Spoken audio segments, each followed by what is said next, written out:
This mutation is called Breath of Destruction and is being played on missed opportunities. We have 3 mutators active, we have aggressive deployment, we have Avenger, and we have Speedfreaks.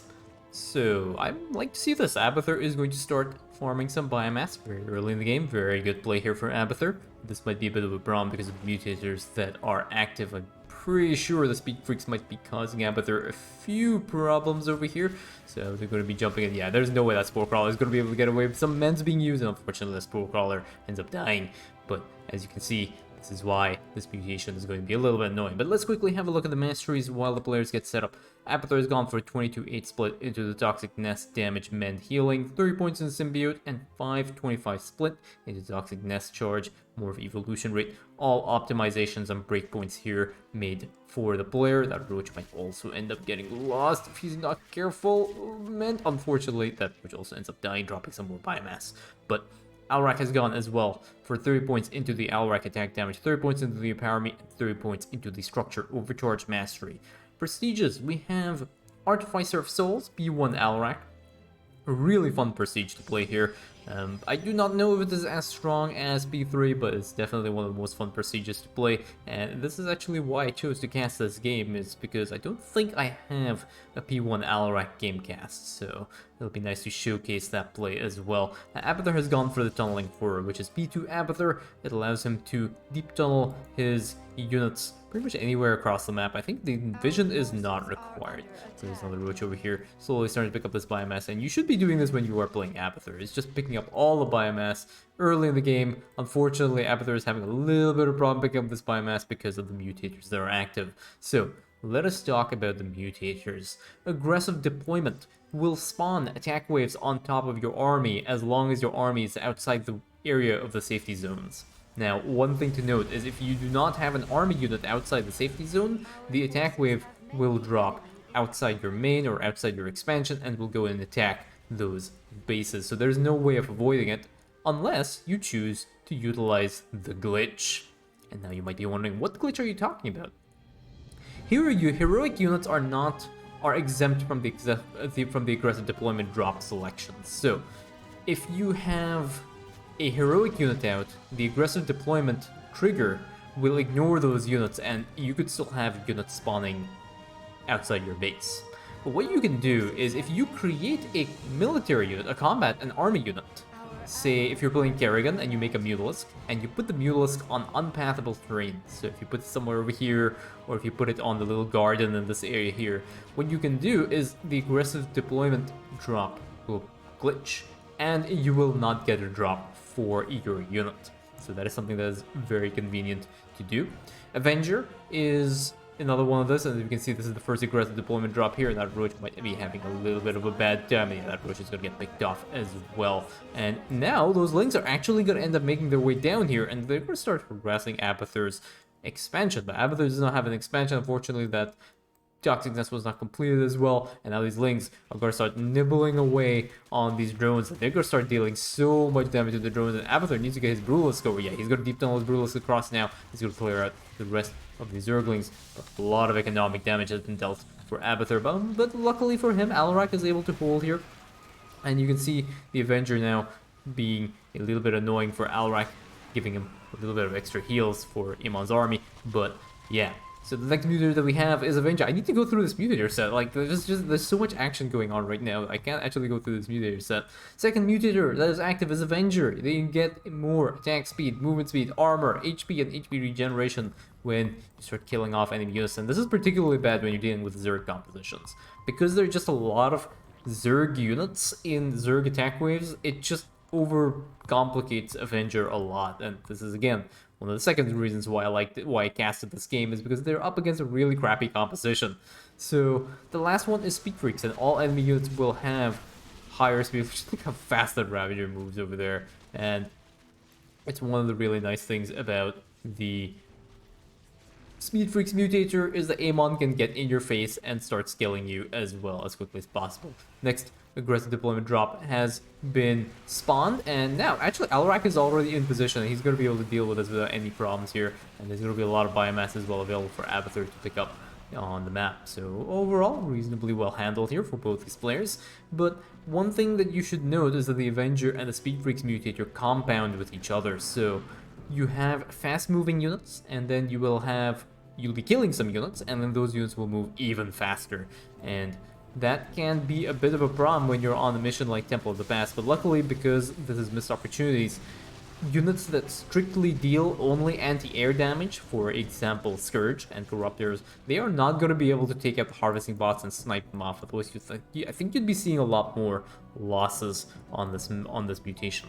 But luckily enough, that is not the case. So all should be good for these players. Alarak already in position, and he's ready to handle the next set of harass waves that are coming up. Abathur and his Brutalisk are going to be trying to do this bonus objective here. And now notice how Alarak is utilizing his Destruction Wave to keep these Zerglings off his army. His army is kind of fragile. He has his little Havocs here, and eventually he's going to be getting in some Colossi and some Ascendants ideally, and that will be causing a few problems if he is not using his Destruction Wave properly. So he's using that to just push these units back, keeping them off his army. And Abathur over here as well. There's a random Mutalisk. I think the Mutalisk wants to go and pick up some more of this biomass. The Mutalisk might actually end up getting killed off. It's not careful. Yeah, he's going to go and pick this up right now, and that's going to turn into a Leviathan just in time before the next aggressive deployment drop drops right behind Alarak. Alarak is actually flanked right now, and he has to try and do it exactly by himself. He uses Empower Me, and Empower Me is going to be enough to be able for him to clear out the rest of these harass waves over here. So overall, a really nice play here for Alarak. And the one thing I also like, he's using his Warp Prisms as portable pylons. You should always be doing that with Alarak. The amount of damage output you can get from the structure overcharge is a lot, and just having that available to you makes life so much easier. Abathur, unfortunately, not having any detection, so he's going to need to get some detection out. Meanwhile, with Alarak's expansion, seems to be doing okay, and he has pretty much adequate production here. He's going for all his upgrades. I think he wants to go, which upgrades has he got? He's got an aerial tracking. Yeah, so he's going to be going for his Wrathwalkers over here.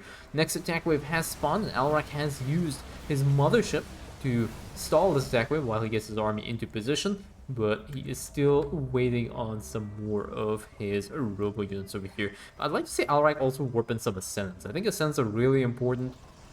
It compounds really well with the Artificer of Souls. You sacrifice supplicants to your Ascendants, and then those supplicants not only become power overwhelming stacks for your Ascendants, but they also become Artificer of Souls stacks for the robo units that you have. So you can see Alarak is warping in a few more units over here. He has another structure overcharge available, so I'm pretty sure he's going to be using that sometime soon to try and increase his damage output over here. And Abathur already starting to push through. There's going to be an aggressive deployment drop here, but you can see now how quickly Alarak's Ascendants are going to be able to cut through those units without really any problems. And Abathur now starting to push through as well here and starting to clear out the rest of this base here. So a total of 600 biomass has been picked up by Abathur so far, so I think he has all his ultimate evolutions ready. So 1000 biomass available on the map, and Abathur has that is available to pick up. But you can see that Abathur did struggle a little bit in the early game to farm the biomass, but as soon as he gets his ultimate evolutions out, he's doing fine right now. And one of the other things that's going to help him out as well is his prestige. He's gone for the Tunneling Horror prestige, which allows him to utilize this deep tunnel across his Ravagers and across his Roaches, which will allow him to intercept these attack waves and these harass waves very effectively and protect the bots. Because you can see here, one thing I have noticed, and this is particularly with Zerg compositions, is that Zerg units tend to ignore your army and they tend to go and attack the harvesting bots instead. Now, I'm not really sure why that happens, but my guess is that I think the AI maybe tries to calculate whether it is able to get a surround on your army, and say you have an army that's clumped up like this, and the attack wave is spawning like 60 or 50 Zerglings.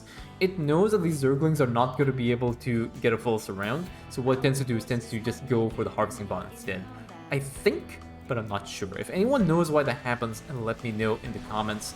But that is my theory as to what is going on with the AI when these Zerglings, particularly Zerglings, tend to just ignore everything here. And the Hydralisk went flying in the air with Alarak there. And over here, Abathur also able to hold the fort without any issues. But you can see he's struggling a little bit with detection. He does have a little bit of detection right now, but Amon does not like detection at all, and will try and focus down Overseers and any other detectors that are present on the map here. So Abathur again slowly starting to push through, clearing out whatever units are there. And Abathur now also getting some queens into the mix here to keep these ultimate evolutions alive. Those ultimate evolutions will be taking a lot of damage, especially with the increased attack speed from Amon's forces. Next, drop attack has spawned, and Alarak now is going to be able to cut through here as well without any issues with his Psionic Orbs.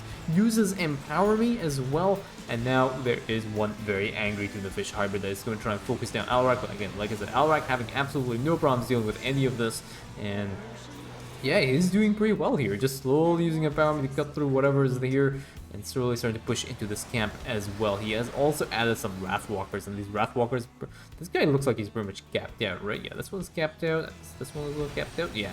So he already has 2, maybe 3 Wrathwalkers already camped, and you know, you don't really have to add too much for Alarak to get the adequate amounts of damage output that he's looking for. So he has a good number of Ascendants, he also has a few Wrathwalkers. What is his unit count at? He's at 9 Ascendants. I normally go up anywhere between 10 to 4 to anywhere from 10 to 14 Ascendants is usually my ideal sweet spot for Ascendant count when I'm playing pretty much seriously with Alarak. Otherwise I go up to 25, 30 Ascendants just for fun. And Wrathwalkers as well, you can add maybe a few more, but not really too big of a deal. You can just see how quickly these hybrids just melt to Alarak. And notice how he's always putting Alarak at front. He wants Alarak to soak up those Plasma Blasts and therefore sacrificing some more supplicants, making sure that these Ascendants and these Wrathwalkers do not get hit by the Plasma Blasts of the Hybrid Dominators, because you do not want damage onto your units here. Now, one interesting thing is that Alarak has gone, it seems to be going for shield upgrades rather than attack and armor upgrades. Now, shield upgrades, I know why he's doing it is because he wants to improve the quality of these Ascents and improve their ruggedness in the game. So the shield upgrades work really nicely when your Ascents have, you know, very large amounts of shield. You know, your Ascents can go up to 1040 shield. So getting the shield upgrades is really nice, but I'm actually not sure. Like, I have no opinion on it. Like, I guess it's okay. But I would like to see attack upgrades as well for Alarak. Like, I know he's kind of short on the gas right now because he wants to add some more Ascents ideally to his army and maybe a few more Wrathwalkers. So that's probably why he's a little bit reluctant on investing the gas right now. But I would like to see attack upgrades to get these Colossi up to, you know, insane power levels. Because Alarak is not really short on damage output right now anyway, so I guess you can kind of go for the shields. I'm not really sure. Let me know what you guys think in chat, in the comments here. Let me know. Would you go for the shield upgrades? Would you go for the attack upgrades? Would you get none of them? In a game like this, I would probably not even go for the shield upgrades. I'd just try and invest a little bit more. But if you're gonna end up flowing gas, you know, would you go for all 3 because you don't need the gas anyway? You go for the attack, shield, armor upgrades. So I'm not really sure. Let me know again. Let me know in the comments what you guys think about that. But Alarak here just deleting through this base, and now you're going to see this objective just completely melt once the Wrathwalkers start attacking it. So there we go. They're going to start focusing this down, and just look at how quickly this thing just completely gets deleted by Alarak. And this is why Artificer Souls is so much fun. I don't think I have casted the game with P1 Alarak, but if you haven't tried it, Ascendants synergize so well with Alarak's mech army, and Abathur getting his cabbages as well to join in here. It's a little bit of a running joke that I call these things cabbages on my stream. So if you do not watch my Twitch stream, I call these things cabbages, and people tend to get very triggered when I call them cabbages because they say they look nothing like cabbages. And to my viewers who watch me on Twitch, these are cabbages, and if you think they are not, you are objectively incorrect. They are indeed cabbages here. So yeah, we have 3,000 biomass that has been dropped, and Abathur is doing, like, look at how fat his army is right now. And I think Abathur will be moving in to try and pick up some more of this biomass. He really doesn't want to waste too much of it. They're going to miss that one biomass ball. That's going to be somewhat unfortunate if they do. And now there's another double-pronged attack wave. And an aggressive deployment drop. So this is going to be a little bit tricky. There's an attack wave over here. And a very nice deep tunnel here for Abathur, saving that harvesting bot. And this is where tunneling horror can make life a lot easier for Abathur. But this also brings one very important point. Make sure you are not out of position if your army does not have a quick repositioning system like Abathur does. So if you are playing an army like Artanis and you're not using P2, for example, which allows you to use your warp field, if your army is over here and an attack wave spawns over here for this harvesting bot, you will lose that harvesting bot. There's no way you can get into position by just running your army back over here. So make sure you're paying attention to the minimap and make sure you have at least a few sacrificial units to deal with the attack waves. Otherwise, you will end up losing harvesting bots because Speedfreaks makes these armies move really fast. And Abathur is utilizing his deep tunnel ability to keep these harvesting bots alive. These harvesting bots, as you can see, are still taking damage, but they're going to be okay over here. And now we have an attack wave that is coming up, and Alarak is going to just completely be like, what attack wave? This was an attack wave? This seems to be more like a single Zergling here, because Alarak has that power level. Alarak is one of the best commanders that I find to deal with Avenger, because his army damage scales throughout the course of the game way more than any other army can scale. So usually most armies are, kind of locked down to attack upgrades, and that is pretty much it. But Alarak's army has Ascendants, and Ascendants have Power Overwhelming, and the Power Overwhelming gives up to 10 stacks, and the damage output is just absolutely insane. And you can see how quickly this Ultralisk melts, and this was a max stack Avenger Ultralisk, and Alarak had absolutely no issues dealing with that. So yeah, we have Abathur's army of cabbages on the way. There's lots of biomass available on the map, but not really too big of a deal for Abathur anymore. Like, pretty much all his army is pretty much absorbing all the biomass they're walking over. They don't really need any more of this biomass here.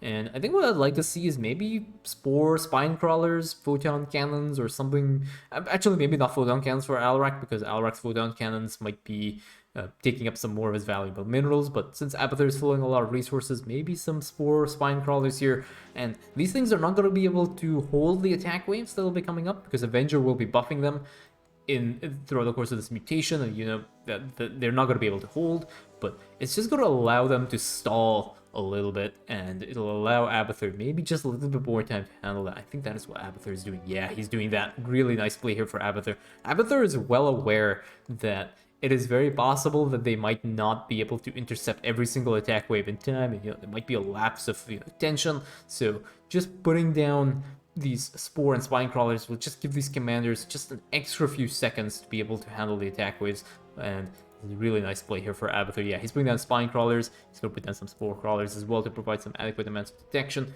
But yeah, I like Alarak. Abathur is flowing a lot of minerals anyway. He's a commander that does flow a lot of minerals throughout the course of the game, so it's not really too big of a deal here. And now we have another set of aggressive deployment drops gets promptly removed by these horses. And then the last set of harvesting bots are spawning over here. So yeah, so lots of Spine Crawlers, lots of Spore Crawlers here, just to stall these attack waves. Remember, on a regular mission, this will be able to hold attack waves, but because Avenger is active, these units get a lot stronger, and they get a higher attack speed, and they will end up killing off a lot of these Spine Crawlers here, I think. So it's also very useful to have that. One of the good things as well is that Abathur is these commanders are dealing with the ground comps. These toxic nests are going to be the MVP here, and they might actually end up keeping these static defenses alive. So that is something else to take into consideration. Is spawn camp when you can. It makes life a lot easier. You can see this is exactly what happened. You had a lurker that spawned, like you had an attacker that spawned here, and yeah, there's a lot of damage being dealt to the static defense, but these toxic nests are dealing an insane amount of damage to the Amon units that are spawning. And Abathur, at the moment, just only at one toxic nest charge available for him. It's going to be a while. Alarak, as you can see, having absolutely no problems dealing with these enemy forces here. And yeah, Abathur is just putting down some more toxic nests and another spawn on the top here. And any spawn that comes up on top of Alarak is just going to go straight up into a meat grinder. These Wrathwalkers are going to have absolutely no problems just tearing apart Amon's forces. We have an aggressive deployment drop coming up over here, another aggressive deployment drop over here, and just see how quickly they're able to deal with this. There's another attack wave here, and now the cabbage vials are coming down on top of Amon's forces, and this is why I like playing Mass Ravager. Ever since the buff that Blizzard gave them, the extra AoE size and the damage output, they actually do pretty well. They're not, they're not the best units, but when you have them rapid fired, you can cover a large area with the Ravager Vials and actually deal a good amount of damage over here. And Alarak again is going to start clearing out the rest of these forces. And now Abathur is done with Amon. He's like, you know what? I'm done with you. I'm going to start just attacking into this base. And Abathur is going to start pushing into this base here. And like I said, he has 3 men's available. He has queens. Everything is at max biomass. And remember, with the max biomass as well, you have 100% life leech. So Ravagers are able to heal the damage that they deal, including through vials. So every single time a bile comes down, you will probably notice there's no damaged HP bars on any of the Abathur army, and that is because every single time he biles, the damage from the bile is healed, and now there's an attack wave coming up here. And now this is going to be a little bit of a problem, but you see one bile comes up, and that Ravager that went down to 20% HP just went back up to 50% or healed up completely. So that is why Abathur's life leech is also really good, and it does, like I said, I repeat, it affects the biles as well. So you can see here, Abathur's army, Abathur used 1 mend right now, and his army is already at full HP because all of the Ravagers just heal the damage that they have dealt. And Abathur's just going to continue pushing through over here. There is another drop attack coming up from the northern side. One more harass wave coming up. And just see how fast that Lurker is. But things are getting... I can't click the units before they end up dying. And now Alarak has used Empower Me. And he's just one-shot that entire attack wave there. So that attack wave is gone. Over here, Ravagers and Brutuses and Leviathans and Queens pushing through Amon's base, and Amon stands no chance against the onslaught that is here. Actually, surprisingly, very few spine crawlers have been lost here. The war is lost in total. 1 ascendant, really nice here. Minus the early issues that Abathur had building up the biomass, he didn't really lose very much. He lost like 2 Brulisks here, but no big deal considering the size of his army. 8 cabbages, 5 roaches, and 1 muleless. So all in all, really well handled. Both bonus objectives done, and all harvesting bots saved, and that is GG.